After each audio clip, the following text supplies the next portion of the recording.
Hello and welcome!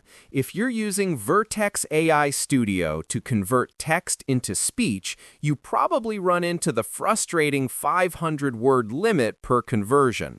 This can be difficult when you want to generate long narrations or full scripts.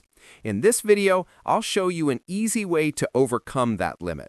Instead of using Vertex AI Studio, we'll switch to Google AI Studio. It uses the same underlying Google APIs, but it doesn't impose the same word restrictions. Sounds strange, right? If both tools use the same APIs, then why does Vertex AI Studio have this limitation? Anyways, this is an example I have tried 2,400 words, and it is converted into about 2 minutes audio. One important thing to keep in mind. Google AI Studio is connected to your Google Cloud billing account. This means any text-to-speech generation will be billed according to the Cloud TTS pricing.